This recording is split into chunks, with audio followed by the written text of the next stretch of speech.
Punjabi radio USA ਸੁਣ ਰਹੇ ਸਾਰੇ ਹੀ ਸਰੋਤਿਆਂ ਨੂੰ ਮੇਰੇ ਜਗਮੋਹਨ ਸਿੰਘ ਵੱਲੋਂ ਪਿਆਰ ਭਰੀ ਸਤਿ ਸ਼੍ਰੀ ਅਕਾਲ। ਅੱਜ 7 ਜੁਲਾਈ ਦਿਨ ਵੀਰਵਾਰ ਪ੍ਰੋਗਰਾਮ ਲੈ ਕੇ ਹਾਜ਼ਰ ਹਾਂ ਅਪਡੇਟ ਅਮਰੀਕਾ, ਜਿਸ ਦੇ ਵਿੱਚ ਤੁਹਾਨੂੰ ਵਰਲਡ ਦੀਆਂ ਨਿਊਜ਼, ਅਮਰੀਕਾ ਦੀਆਂ ਨਿਊਜ਼, ਮੌਸਮ ਦੇ ਬਾਰੇ ਜਾਣਕਾਰੀ, ਇਕੋਨਮੀ ਦੀ ਜਾਣਕਾਰੀ, ਵੱਖ-ਵੱਖ ਕੰਟਰੀ ਦੇ ਹਿਸਾਬ ਦੇ ਨਾਲ ਕਰੰਸੀ ਐਕਸਚੇਂਜ ਰੇਟ ਅਤੇ ਸੋਨੇ ਤੇ ਚਾਂਦੀ ਦੇ ਭਾਅ ਦੱਸਾਂਗੇ। ਖਬਰਾਂ ਦੀ ਸ਼ੁਰੂਆਤ ਕਰਨ ਤੋਂ ਪਹਿਲਾਂ ਅਸੀਂ ਧੰਨਵਾਦ ਕਰਦੇ ਹਾਂ ਆਪਣੇ ਸਪਾਂਸਰਸ ਦਾ, ਜਿਨ੍ਹਾਂ ਨੇ ਅੱਜ ਦੇ ਇਸ ਪ੍ਰੋਗਰਾਮ ਦੇ ਵਿੱਚ ਹਿੱਸਾ ਪਾ ਕੇ ਇਸ ਨੂੰ ਅੱਗੇ ਵਧਾਇਆ। ਅੱਜ ਦੀਆਂ ਖਬਰਾਂ ਦੇ ਸਪਾਂਸਰਸ ਹਨ ਖਾਲਸਾ ਇੰਸ਼ੋਰੈਂਸ ਏਜੰਸੀ ਵਾਲੇ ਸੈਨ ਹੋਜ਼ੇ ਤੋਂ, ਜੋ ਕਿ ਹਰ ਪ੍ਰਕਾਰ ਦੀ ਇੰਸ਼ੋਰੈਂਸ ਕਰਦੇ ਹਨ ਅਤੇ ਕਿਸੇ ਵੀ ਤਰ੍ਹਾਂ ਦੀ ਇੰਸ਼ੋਰੈਂਸ ਦੀ ਜਾਣਕਾਰੀ ਦੇ ਲਈ ਤੁਸੀਂ ਇਹਨਾਂ ਨੂੰ ਕਾਲ ਕਰ ਸਕਦੇ ਹੋ 408-272-2500 ਤੇ। ਇਸ ਦੇ ਨਾਲ ਸੰਤੋਖ ਸਿੰਘ ਬਾਸੀ, ਪਰਮਜੀਤ ਕੌਰ ਜੀ ਬਾਸੀ ਫਰੀਮੌਂਟ ਤੋਂ, ਮਨਜੀਤ ਸਿੰਘ ਨਰਿੰਦਰ ਕੌਰ ਕਲਾਰ ਜੀ ਕਲੋਵਿਸ ਤੋਂ ਅਤੇ ਗਿਆਨ ਸਿੰਘ ਨਾਗਰਾ ਜੀ ਸੈਨ ਹੋਜ਼ੇ ਤੋਂ। ਜੇਕਰ ਤੁਸੀਂ ਵੀ ਇਸ ਪ੍ਰੋਗਰਾਮ ਨੂੰ ਜਾਂ ਪੰਜਾਬੀ ਰੇਡੀਓ USA ਦੇ ਕਿਸੇ ਵੀ ਹੋਰ ਪ੍ਰੋਗਰਾਮ ਨੂੰ ਸਪਾਂਸਰ ਕਰਨਾ ਚਾਹੁੰਦੇ ਹੋ ਤਾਂ ਤੁਸੀਂ ਕਾਲ ਕਰ ਸਕਦੇ ਹੋ 408-722-7698 ਤੇ, ਜਾਂ ਫਿਰ ਸਾਨੂੰ ਈਮੇਲ ਕਰ ਸਕਦੇ ਹੋ ਸਾਡੇ ਈਮੇਲ ਐਡਰੈਸ info@punjabiradiousa.com ਤੇ।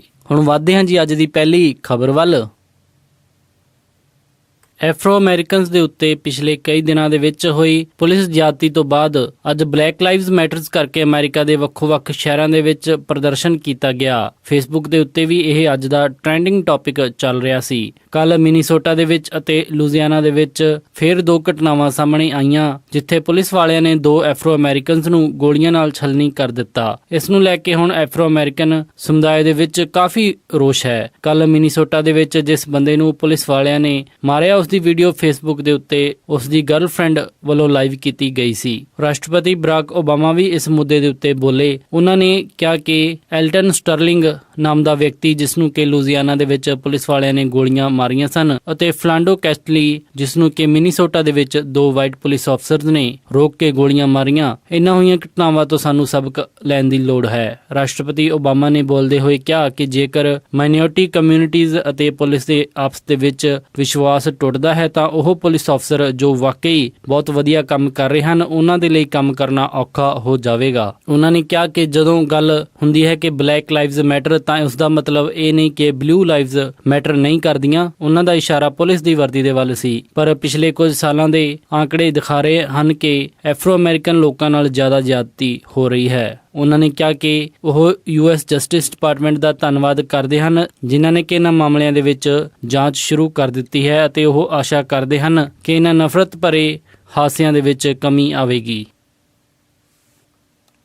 ਰਿਪਬਲਿਕਨ ਪਾਰਟੀ ਦੇ ਡੋਨਲਡ ਟਰੰਪ ਅੱਜ ਪਾਰਟੀ ਨੂੰ ਇਕਜੁੱਟ ਕਰਨ ਦੇ ਲਈ ਅਤੇ ਪਾਰਟੀ ਦੀ 2016 ਦੀਆਂ ਚੋਣਾਂ ਦੇ ਵਿੱਚ ਸਪੋਰਟ ਲੈਣ ਦੇ ਲਈ ਵਾਸ਼ਿੰਗਟਨ DC ਪਹੁੰਚੇ ਸਨ। ਪਰ ਉਹਨਾਂ ਦੇ ਇਹਨਾਂ ਐਫਰਟਸ ਦੇ ਉੱਤੇ ਉਦੋਂ ਪਾਣੀ ਫਿਰ ਗਿਆ ਜਦੋਂ ਉਹਨਾਂ ਦੀ ਸੈਨੇਟਰ ਜੈਫ ਫਲੇਕ ਦੇ ਨਾਲ ਬਹਿਸ ਹੋ ਗਈ। ਐਰੀਜ਼ੋਨਾ ਤੋਂ ਸੈਨੇਟਰ ਜੈਫ ਫਲੇਕ ਨੇ ਕਿਹਾ ਕਿ ਡੋਨਲਡ ਟਰੰਪ ਨੇ ਉਹਨਾਂ ਨੂੰ ਇਲੈਕਸ਼ਨ ਦੇ ਵਿੱਚ ਹਰਾਉਣ ਦੀ ਧਮਕੀ ਦਿੱਤੀ ਹੈ। ਫਲੇਕ, ਜਿਨ੍ਹਾਂ ਨੇ ਕਿ ਡੋਨਲਡ ਟਰੰਪ ਦੀ ਇਮੀਗ੍ਰੇਸ਼ਨ ਵਾਲੀ ਪਾਲਿਸੀਜ਼ ਨੂੰ ਲੈ ਕੇ ਅਤੇ ਡੋਨਲਡ ਟਰੰਪ ਦੇ ਲੈਟੀਨੋ ਜੱਜ ਦੇ ਖਿਲਾਫ ਆਏ ਬਿਆਨਾਂ ਨੂੰ ਲੈ ਕੇ ਕਾਫੀ ਨਿੰਦਾ ਕੀਤੀ ਸੀ। ਉਹਨਾਂ ਨੇ ਡੋਨਲਡ ਟਰੰਪ ਨੂੰ ਯਾਦ ਦਿਵਾਇਆ ਕਿ ਉਹਨਾਂ ਦੀ ਸੀਟ 2018 ਤੱਕ ਰੀ-ਇਲੈਕਟ ਹੋਣ ਵਾਲੀ ਨਹੀਂ ਹੈ। ਉਹਨਾਂ ਨੇ CNN ਨੂੰ ਦਿੱਤੇ ਆਪਣੇ ਬਿਆਨ ਦੇ ਵਿੱਚ ਕਿਹਾ ਕਿ ਡੋਨਲਡ ਟਰੰਪ ਉਸ ਦੇ ਉੱਤੇ ਕ੍ਰਿਟੀਕਲ ਹੋਣ ਦਾ ਇਲਜ਼ਾਮ ਲਾ ਰਹੇ ਹਨ। ਉਹਨਾਂ ਨੇ ਕਿਹਾ ਕਿ ਫਰੈਂਕਲੀ ਉਹ ਉਹਨਾਂ ਦੇ ਬਹੁਤ ਤਕੜੇ ਕ੍ਰਿਟਿਕ ਹਨ, ਕਿਉਂਕਿ ਉਹ ਉਹਨਾਂ ਦੀਆਂ ਇਮੀਗ੍ਰੇਸ਼ਨ ਪਾਲਿਸੀਜ਼ ਨੂੰ ਅਤੇ ਉਹਨਾਂ ਦੇ ਮੈਕਸੀਕਨ ਜੱਜ ਦੇ ਖਿਲਾਫ ਆਏ ਬਿਆਨ ਨੂੰ ਉਹ ਸਪੋਰਟ ਨਹੀਂ ਕਰਦੇ। ਡੋਨਲਡ ਟਰੰਪ ਅੱਜ ਕੈਪੀਟਲ ਹਿੱਲ ਦੇ ਵਿੱਚ ਸੈਨੇਟ ਮੈਜੋਰਟੀ ਲੀਡਰ ਮਿਚ ਮੈਕੋਨਲ ਦੇ ਨਾਲ ਵੀ ਮਿਲੇ ਅਤੇ ਉੱਥੇ ਉਹਨਾਂ ਨੇ ਪਾਰਟੀ ਨੂੰ ਇਕਜੁੱਟ ਹੋਣ ਦੀ ਗੁਜ਼ਾਰਿਸ਼ ਕੀਤੀ। ਡੋਨਲਡ ਟਰੰਪ ਨੇ ਹਾਊਸ ਦੇ ਕਈ ਮੈਂਬਰਸ ਦੇ ਨਾਲ ਅਤੇ ਸੈਨੇਟ ਦੇ ਕਈ ਮੈਂਬਰਸ ਦੇ ਨਾਲ ਮੁਲਾਕਾਤ ਕੀਤੀ ਅਤੇ ਉਹ ਪਾਰਟੀ ਨੂੰ ਇਕਜੁੱਟ ਹੋ ਕੇ ਉਹਨਾਂ ਦੇ ਨਾਲ ਰਲਣ ਦੀ ਅਪੀਲ ਕਰ ਰਹੇ ਸਨ। ਡੋਨਲਡ ਟਰੰਪ ਦਾ ਕੈਂਪੇਨ ਵੀ ਕਾਫੀ ਦਿਨਾਂ ਤੋਂ ਚਰਚਾ ਦਾ ਵਿਸ਼ੇ ਬਣਿਆ ਹੋਇਆ ਹੈ ਅਤੇ ਉਸ ਦੇ ਵਿੱਚ ਵੀ ਕਾਫੀ ਕੰਟਰੋਵਰਸੀਜ਼ ਆ ਰਹੀਆਂ ਹਨ। ਹੁਣ ਦੇਖਣ ਵਾਲਾ ਹੋਵੇਗਾ ਕਿ ਡੋਨਲਡ ਟਰੰਪ ਦੀ ਇਹ ਵਾਸ਼ਿੰਗਟਨ DC ਦੀ ਯਾਤਰਾ ਕਿੰਨੀ ਕੁ ਸਫਲ ਹੁੰਦੀ ਹੈ।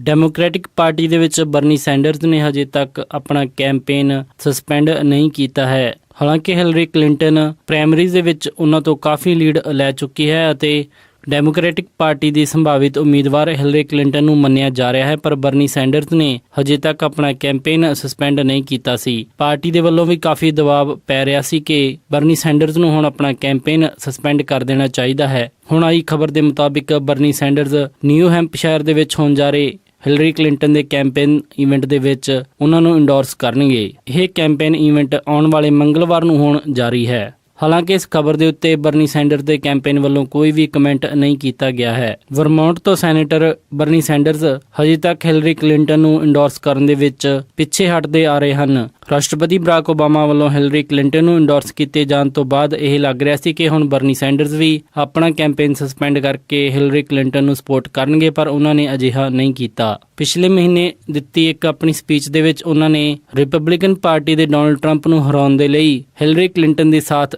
ਦੇਣ ਦੀ ਘੋਸ਼ਣਾ ਕੀਤੀ ਸੀ, ਪਰ ਆਪਣਾ ਕੈਂਪੇਨ ਹਜੇ ਵੀ ਉਹਨਾਂ ਨੇ ਜਾਰੀ ਰੱਖਿਆ ਸੀ। ਖਬਰਾਂ ਇਹ ਵੀ ਆ ਰਹੀਆਂ ਸਨ ਕਿ ਬਰਨੀ ਸੈਂਡਰਸ ਇਹ ਉਮੀਦ ਕਰ ਰਹੇ ਸਨ ਕਿ ਈਮੇਲ ਸਰਵਰ ਵਾਲੇ ਮੁੱਦੇ ਨੂੰ ਲੈ ਕੇ ਸ਼ਾਇਦ ਹਿਲਰੀ ਕਲਿੰਟਨ ਦੇ ਖਿਲਾਫ ਕੋਈ ਚਾਰजेस ਲੱਗਣਗੇ, ਜਿਨ੍ਹਾਂ ਦੇ ਕਰਕੇ ਹਿਲਰੀ ਕਲਿੰਟਨ ਨੂੰ ਦਿੱਕਤ ਹੋ ਸਕਦੀ ਹੈ ਤੇ ਬਰਨੀ ਸੈਂਡਰਸ ਪਾਰਟੀ ਕਨਵੈਨਸ਼ਨ ਦੇ ਵਿੱਚ ਉਮੀਦਵਾਰੀ ਦੀ ਦੌੜ ਜਿੱਤ ਸਕਦੇ ਹਨ। ਪਰ ਹੁਣ ਹਿਲਰੀ ਕਲਿੰਟਨ ਦਾ ਨਾਮ ਉਹਨਾਂ ਚਾਰजेस ਤੋਂ ਹਟਣ ਤੋਂ ਬਾਅਦ ਬਰਨੀ ਸੈਂਡਰਸ ਦੀ ਸ਼ਾਇਦ ਇਹ ਆਖਰੀ ਉਮੀਦ ਵੀ ਜਾਂਦੀ ਰਹੀ।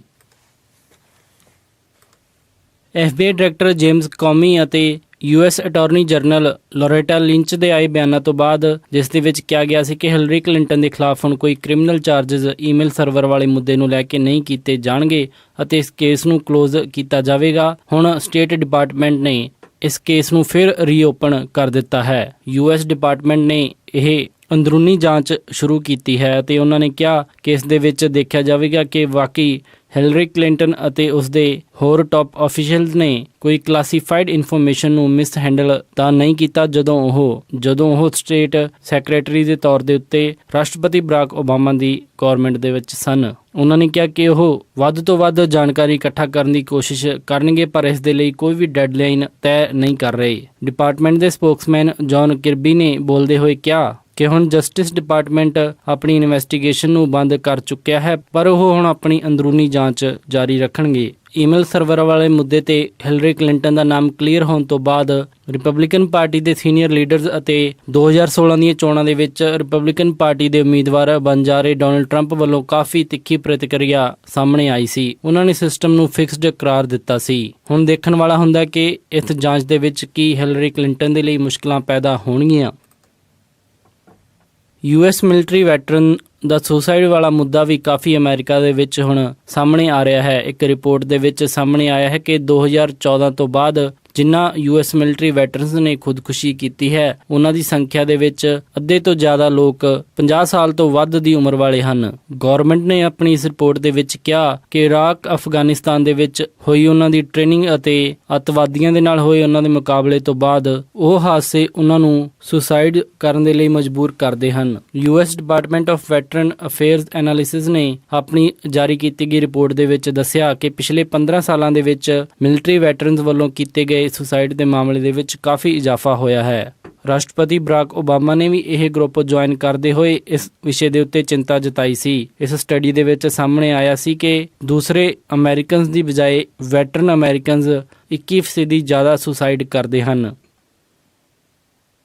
ਇਹ ਸਨ ਅੱਜ ਦੀਆਂ ਕੁਝ ਖਾਸ ਖਬਰਾਂ। ਹੁਣ ਵੱਧਦੇ ਹਾਂ ਜੀ ਮੌਸਮ ਦੀ ਜਾਣਕਾਰੀ ਦੇ ਵੱਲ। ਸ਼ੁੱਕਰਵਾਰ ਨੂੰ ਸੈਨੋਦੇ ਦੇ ਵਿੱਚ ਹਾਈ ਟੈਂਪਰੇਚਰ ਰਹੇਗਾ 80 ਡਿਗਰੀ ਅਤੇ ਲੋ ਟੈਂਪਰੇਚਰ 58 ਡਿਗਰੀ। ਸੈਨ ਫਰਾਂਸਿਸਕੋ ਦੇ ਵਿੱਚ 65 ਡਿਗਰੀ ਹਾਈ ਅਤੇ ਰਾਤ ਨੂੰ 55 ਡਿਗਰੀ ਲੋ। ਸੈਕਰਾਮੈਂਟੋ ਦੇ ਵਿੱਚ 88 ਡਿਗਰੀ ਹਾਈ ਅਤੇ ਰਾਤ ਨੂੰ 59 ਡਿਗਰੀ ਲੋ। ਯੂਬਾ ਸਿਟੀ ਦੇ ਵਿੱਚ 91 ਡਿਗਰੀ ਹਾਈ ਅਤੇ ਰਾਤ ਨੂੰ 60 ਡਿਗਰੀ ਲੋ। ਸਟਾਕਟਨ ਦੇ ਵਿੱਚ 86 ਡਿਗਰੀ ਹਾਈ ਅਤੇ ਰਾਤ ਨੂੰ 59 ਡਿਗਰੀ ਲੋ। ਟ੍ਰੇਸੀ ਦੇ ਵਿੱਚ 85 ਡਿਗਰੀ ਹਾਈ ਅਤੇ ਰਾਤ ਨੂੰ 61 ਡਿਗਰੀ ਲੋ। ਮੋਡੈਸਟੋ ਦੇ ਵਿੱਚ 90 ਡਿਗਰੀ ਹਾਈ ਅਤੇ ਰਾਤ ਨੂੰ 61 ਡਿਗਰੀ ਲੋ। ਫ੍ਰੈਜ਼ਨੋ ਦੇ ਵਿੱਚ 96 ਡਿਗਰੀ ਹਾਈ ਅਤੇ ਰਾਤ ਨੂੰ 62 ਡਿਗਰੀ ਲੋ। ਬੇਕਰਸਫੀਲਡ ਦੇ ਵਿੱਚ 97 ਡਿਗਰੀ ਹਾਈ ਅਤੇ ਰਾਤ ਨੂੰ 67 ਡਿਗਰੀ ਲੋ। ਲਾਸ ਐਂਜਲਸ ਦੇ ਵਿੱਚ 82 ਡਿਗਰੀ ਹਾਈ ਅਤੇ ਰਾਤ ਨੂੰ 64 ਡਿਗਰੀ ਲੋ। ਟਰਕੀ ਦੇ ਵਿੱਚ 76 ਡਿਗਰੀ ਹਾਈ ਅਤੇ ਰਾਤ ਨੂੰ 48 ਡਿਗਰੀ ਲੋ। ਸਾਊਥ ਲੇਕ ਟਾਹੋ ਦੇ ਵਿੱਚ 75 ਡਿਗਰੀ ਹਾਈ ਅਤੇ ਰਾਤ ਨੂੰ 45 ਡਿਗਰੀ ਲੋ। ਪੋਰਟਲੈਂਡ ਓਰੇਗਨ ਦੇ ਵਿੱਚ 72 ਡਿਗਰੀ ਹਾਈ ਅਤੇ ਰਾਤ ਨੂੰ 55 ਡਿਗਰੀ ਲੋ। ਸੀਐਟਲ ਦੇ ਵਿੱਚ 72 ਡਿਗਰੀ ਹਾਈ ਅਤੇ ਰਾਤ ਨੂੰ 55 ਡਿਗਰੀ ਲੋ। ਫਲੈਗਸਟੈਫ ਐਰੀਜ਼ੋਨਾ ਦੇ ਵਿੱਚ 84 ਡਿਗਰੀ ਹਾਈ ਅਤੇ ਰਾਤ ਨੂੰ 52 ਡਿਗਰੀ ਲੋ। ਸਾਲਟ ਲੇਕ ਸਿਟੀ ਯੂਟਾ ਦੇ ਵਿੱਚ 99 ਡਿਗਰੀ ਹਾਈ ਅਤੇ ਰਾਤ ਨੂੰ 69 ਡਿਗਰੀ ਲੋ। ਸ਼ਿਕਾਗੋ ਦੇ ਵਿੱਚ 99 ਡਿਗਰੀ ਹਾਈ ਅਤੇ ਰਾਤ ਨੂੰ 86 ਡਿਗਰੀ ਲੋ। ਨਿਊਯਾਰਕ ਦੇ ਵਿੱਚ 91 ਡਿਗਰੀ ਹਾਈ ਅਤੇ ਰਾਤ ਨੂੰ 72 ਡਿਗਰੀ ਲੋ। ਕੈਨੇਡਾ ਟੋਰਾਂਟੋ ਦੇ ਵਿੱਚ 28 ਡਿਗਰੀ ਸੈਲਸੀਅਸ ਹਾਈ ਅਤੇ ਰਾਤ ਨੂੰ 18 ਡਿਗਰੀ ਸੈਲਸੀਅਸ ਲੋ। ਵਿਨੀਪੈਗ ਦੇ ਵਿੱਚ 26 ਡਿਗਰੀ ਸੈਲਸੀਅਸ ਹਾਈ ਅਤੇ ਰਾਤ ਨੂੰ 15 ਡਿਗਰੀ ਸੈਲਸੀਅਸ ਲੋ। ਕੈਲਗਰੀ ਦੇ ਵਿੱਚ 22 ਡਿਗਰੀ ਸੈਲਸੀਅਸ ਹਾਈ ਅਤੇ ਰਾਤ ਨੂੰ 12 ਡਿਗਰੀ ਸੈਲਸੀਅਸ ਲੋ। ਵੈਨਕੂਵਰ ਦੇ ਵਿੱਚ 19 ਡਿਗਰੀ ਸੈਲਸੀਅਸ ਹਾਈ ਅਤੇ ਰਾਤ ਨੂੰ 14 ਡਿਗਰੀ ਸੈਲਸੀਅਸ ਲੋ। ਅੰਮ੍ਰਿਤਸਰ ਦੇ ਵਿੱਚ 38 ਡਿਗਰੀ ਸੈਲਸੀਅਸ ਹਾਈ ਅਤੇ ਰਾਤ ਨੂੰ 28 ਡਿਗਰੀ ਸੈਲਸੀਅਸ ਲੋ। ਮੈਲਬਰਨ ਆਸਟ੍ਰੇਲੀਆ ਦੇ ਵਿੱਚ 12 ਡਿਗਰੀ ਸੈਲਸੀਅਸ ਆਈ ਹੈ ਤੇ ਰਾਤ ਨੂੰ 6 ਡਿਗਰੀ ਸੈਲਸੀਅਸ ਲੋ। ਲੰਡਨ ਦੇ ਵਿੱਚ 22 ਡਿਗਰੀ ਸੈਲਸੀਅਸ ਆਈ ਹੈ ਤੇ ਰਾਤ ਨੂੰ 13 ਡਿਗਰੀ ਸੈਲਸੀਅਸ ਲੋ। ਬਰਲਿਨ ਦੇ ਵਿੱਚ 25 ਡਿਗਰੀ ਸੈਲਸੀਅਸ ਆਈ ਹੈ ਤੇ ਰਾਤ ਨੂੰ 14 ਡਿਗਰੀ ਸੈਲਸੀਅਸ ਲੋ। ਅਤੇ ਫਰਾਂਸ ਪੈਰਿਸ ਦੇ ਵਿੱਚ 27 ਡਿਗਰੀ ਸੈਲਸੀਅਸ ਆਈ ਹੈ ਤੇ ਰਾਤ ਨੂੰ 14 ਡਿਗਰੀ ਸੈਲਸੀਅਸ ਲੋ ਰਹੇਗਾ ਜੀ। ਇਹ ਸੀ ਜੀ ਮੌਸਮ ਦੀ ਜਾਣਕਾਰੀ। ਹੁਣ ਵਧਦੇ ਹਾਂ ਜੀ ਸਟਾਕ ਮਾਰਕੀਟ ਦੀ ਇਨਫੋਰਮੇਸ਼ਨ ਵੱਲ। ਵੀਰਵਾਰ ਨੂੰ ਕਲੋਜ਼ਿੰਗ ਦੇ ਸਮੇਂ ਡਾਓ ਜੋਨਸ 22 ਅੰਕਾਂ ਦੀ ਗਿਰਾਵਟ ਦੇ ਨਾਲ 17,895.88 ਤੇ ਬੰਦ ਹੋਇਆ। ਨੈਸਡੈਕ 17 ਅੰਕਾਂ ਦੇ ਵਾਧੇ ਦੇ ਨਾਲ 4,876.81 ਤੇ ਬੰਦ ਹੋਇਆ। S&P 1 ਅੰਕ ਦੀ ਗਿਰਾਵਟ ਦੇ ਨਾਲ 2,097.90 ਤੇ ਬੰਦ ਹੋਇਆ। ਅਤੇ ਵਿਲਸ਼ਾਇਰ 5000 24 ਅੰਕਾਂ ਦੀ ਗਿਰਾਵਟ ਦੇ ਨਾਲ 21,698.99 ਤੇ ਬੰਦ ਹੋਇਆ। ਅੱਜ ਦਾ ਸਭ ਤੋਂ ਮਸ਼ਹੂਰ ਸਟਾਕ ਕਾਸਟਕੋ ਕੰਪਨੀ ਦਾ ਰਿਹਾ, ਜਿਸ ਦੀ ਕੀਮਤ 163.70 ਰਹੀ। ਕਰੰਸੀ ਐਕਸਚੇਂਜ ਰੇਟ ਦੇ ਵਿੱਚ ਇੱਕ US ਡਾਲਰ ਦੀ ਕੀਮਤ ਰਹੀ 67.45 ਪੈਸੇ, ਇੱਕ ਕੈਨੇਡੀਅਨ ਡਾਲਰ ਦੀ ਕੀਮਤ ਰਹੀ 51.92 ਪੈਸੇ, ਇੱਕ ਬ੍ਰਿਟਿਸ਼ ਪਾਉਂਡ ਦੀ ਕੀਮਤ ਰਹੀ 87.26 ਪੈਸੇ, ਇੱਕ ਯੂਰੋ ਦੀ ਕੀਮਤ ਰਹੀ 74.76 ਪੈਸੇ, ਇੱਕ ਆਸਟ੍ਰੇਲੀਅਨ ਡਾਲਰ ਦੀ ਕੀਮਤ ਰਹੀ 50.67 ਪੈਸੇ, ਇੱਕ ਨਿਊਜ਼ੀਲੈਂਡ ਡਾਲਰ ਦੀ ਕੀਮਤ ਰਹੀ 49.4 ਪੈਸੇ, ਇੱਕ ਸਿੰਗਾਪੁਰ ਡਾਲਰ ਦੀ ਕੀਮਤ ਰਹੀ 50.03 ਪੈਸੇ, ਇੱਕ ਬਹਿਰੀਨੀ ਦਿਨਾਰ ਦੀ ਕੀਮਤ ਰਹੀ 178.95 ਪੈਸੇ, ਇੱਕ ਕੁਵੈਤੀ ਦਿਨਾਰ ਦੀ ਕੀਮਤ ਰਹੀ 223.78 ਪੈਸੇ। ਸੋਨੇ ਦਾ ਰੇਟ $1355.28 ਪਰ ਆਉਂਸ ਰਿਹਾ ਅਤੇ ਚਾਂਦੀ $19.70 ਪਰ ਆਉਂਸ ਰਹੀ। ਇਸੇ ਦੇ ਨਾਲ ਅੱਜ ਦਾ ਇਹ ਖਬਰਾਂ ਦਾ ਬੁਲੇਟਿਨ ਇੱਥੇ ਹੀ ਸਮਾਪਤ ਕਰਦੇ ਹਾਂ ਜੀ। ਇਜਾਜ਼ਤ ਦਿਓ। ਉਮੀਦ ਹੈ ਕਿ ਤੁਹਾਨੂੰ ਅੱਜ ਦਾ ਇਹ ਪ੍ਰੋਗਰਾਮ ਪਸੰਦ ਆਇਆ ਹੋਵੇਗਾ। ਕਿਸੇ ਵੀ ਤਰ੍ਹਾਂ ਦੇ ਫੀਡਬੈਕ ਦੇ ਲਈ ਤੁਸੀਂ ਸਾਨੂੰ ਕਾਲ ਕਰ ਸਕਦੇ ਹੋ 408 272 5200 ਤੇ, ਜਾਂ ਫਿਰ ਸਾਨੂੰ ਈਮੇਲ ਕਰ ਸਕਦੇ ਹੋ ਸਾਡੇ ਈਮੇਲ ਐਡਰੈਸ info@punjabiradiousa.com ਤੇ। ਇੱਕ ਵਾਰੀ ਫਿਰ ਸਾਰੇ ਹੀ ਸਪਾਂਸਰਸ ਦਾ ਬਹੁਤ ਬਹੁਤ ਧੰਨਵਾਦ। ਮਿਲਦੇ ਹਾਂ ਜੀ ਅਪਡੇਟ ਅਮਰੀਕਾ ਦੇ ਅਗਲੇ ਅੰਕ ਵਿੱਚ। ਤਦ ਤੱਕ ਲਈ ਸਾਰਿਆਂ ਨੂੰ ਪਿਆਰ ਅਤੇ ਸਤਿਕਾਰ ਭਰੀ ਸਤਿ ਸ਼੍ਰੀ ਅਕਾਲ। ਸੁਣਦੇ ਰਹੋ ਜੀ ਪੰਜਾਬੀ ਰੇਡੀਓ USA।